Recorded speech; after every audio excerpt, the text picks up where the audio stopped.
Welcome everybody back to Boost Emotion, guys, and today I want to have a conversation with y'all, right?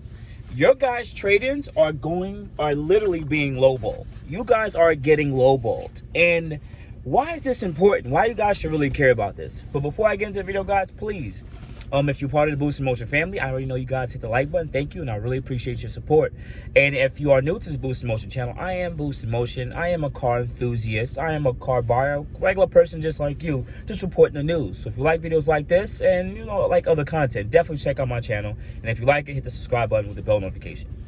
Anyways, the reason why I made this video is another fellow YouTuber of mine, Slow Speed. He has a BMW M4 competition roll drive. This is for the people who actually are into cars and everything like that, right? He was recently lowballed on his car. He was looking into possibly trading his car in for a Porsche, and they lowballed him aggressively. So his car, he got his car for MSRP earlier this year, and he was just playing with the idea of getting into a Porsche. They offered him about $69,000 for his M4 competition rear drive. Now, some of you guys don't care about that. You're like, what do you mean? Like, I don't know the numbers. Give me some numbers so I can see if it makes sense. Well, his car, based on mileage and his spec, for still being in 2022, his car should be going for about high 80s, technically retail value at the dealership, based on the current market, maybe mid 80s. So they offered him $69,000, knowing that the retail is right around 85 to 90, possibly, which is wild crazy, right? Because that means off rip, they can go sell the car for 75 to 80, 85, and make $15,000, $20,000 on his car. That's just the market, but that's not what it is anymore. For anyone who's been following this channel, who's been following automotive news, interest rates have went up. Demand for purchasing new cars and used cars have went down. People don't have free money anymore. That stuff is gone. Car loans are below LTV now. It's not that easy and accessible. It's still easy and accessible to get cars, but it's more expensive for the average day buyer. And for dealerships to not only lowball a BMW owner, this applies to the whole market. Here's what you guys got to understand. No matter what, at the end of the day, these dealers need to worry about their bottom line, how much money they're actually making, because they see what's going on. They know the climate. Most of them understand it. Most of them are over leveraged. So some of them may be sitting on cars, right? They may have overpaid for, and they need to get newer inventory that they need to, hate to say, lowball you guys on, so that they can actually, as you would say, you would tip the scales. You overpaid on one, but you got a couple for a really good deal too. So it kind of just evens out, right? So what's continuing to happen now in the market is because of this stuff is going on, you guys got to be very careful when you go trade your car in. Remember, these dealers get their cars from auctions. They also get their cars from us when we trade it in. And we all know that when we go trade a car in, right, that there's usually either positive equity or negative equity. If anyone doesn't understand what that means, let's say that the car is worth $25,000, right? But we owe $30,000. That's called negative equity. That means $5,000 either need to be paid off to roll into the new car if you're choosing to trade it in for a new car, or if you're choosing to possibly just trade the car, give the car back, you're gonna still owe $5,000, right? Whatever the case might be. And positive equity is, the opposite of that. They're willing to pay you for what you have left on the car, right? And these dealerships are trying to protect their bottom line. So that's why Slow Speed was pretty much lowball, because they're trying their best to, number one, still make a profit. Number two, just in worst case scenario, his car don't sell for 6 months. Remember, if that car doesn't sell for 6 months, and they know that based on the climate that the prices of vehicles are going down, auction vehicles, remember this is dealer auction vehicles, are going down 0.25, 0.5% every week. So on average, between 1 to 2% a month, they may end up with a car possibly 6 months from now that might only be worth $75,000. The market on the BMW M4s are definitely dramatically decreasing, especially the rear-wheel drive. I know Slow might watch this video. X drives are more the wanted car, but nonetheless, the retail market is about 85 to 90K on his car and his specific spec. And it's absolutely asinine for them to give him 69. But that's just the name of the game. That's just the name of the game. He may only I don't know what he actually owes on the car, but nonetheless, you guys got to be very temperamental and be very careful.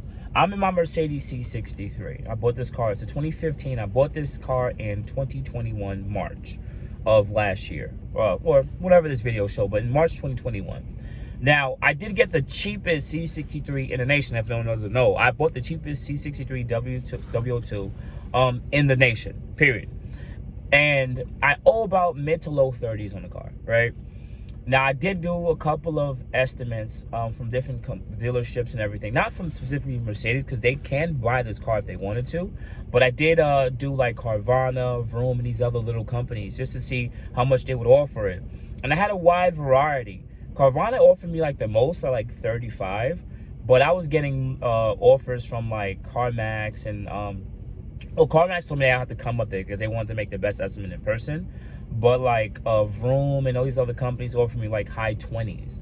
And even then, it made you sit there and think, well, okay, that's not a bad deal. But when you go look at the retail market and you look for my car mileage, I have about 50K in the car. It's a 2015. There's not so much C63s out there compared to the C63S. My car market is between retail 38 to about 50, depending on mileage. And my mileage is still pretty good compared to other C63s on the market for the specific year. So technically, if I'm offered 35, that's not too bad because that's a very small margin for them to play with. But to be offered like 20, I think one company offered me like 27,000. No, you can go post a car for 40,000 and still make 10K. You know what I'm saying? So I want you guys to be very careful moving forward in this time and day and age with your trade-ins. Use Kelly Blue Books. Use Car Gurus to see kind of the price trends.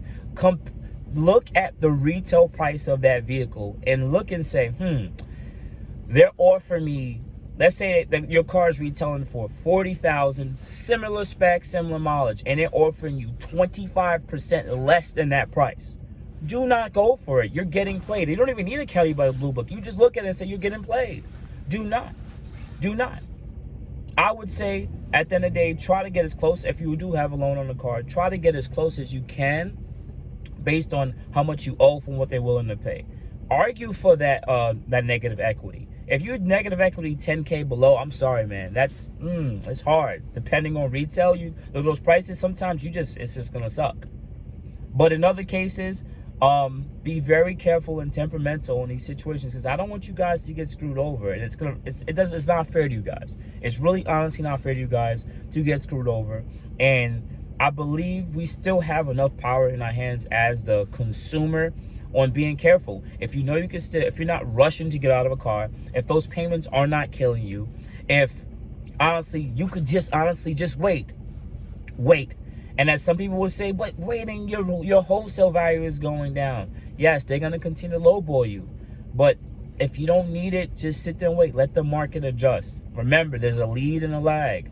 Auction prices and the dealership price, wholesale prices at auctions will always go down first. And then the retail prices will soon need to adjust. So just give it some time. Just wait patiently. Maybe you might need to have that car for the next 6 months to a year just so you can even out. So that when you do go trade the car and that there is no negative equity. I don't want you guys to get into a new car or a newer car or another car with negative equity, with higher interest rate, and you're paying much more. You're going to continue going through the same cycle. I know plenty of you guys who got screwed over in your cars. And it's not fair, but at the end of the day, sometimes we don't really need these cars. We feel like we do, but don't put yourself in these situations so you can be financially irresponsible and financially kind of wrecked. All right? So outside of that, guys, you have good morning, good afternoon, good night. Thank you for tapping in with your boy Boost. You can add me at boostinmotion IG and Facebook. Also, I have an email at boostinmotion@gmail.com if you want to send me an email. Outside of that, guys, I appreciate it. You guys have a good day. Thank you.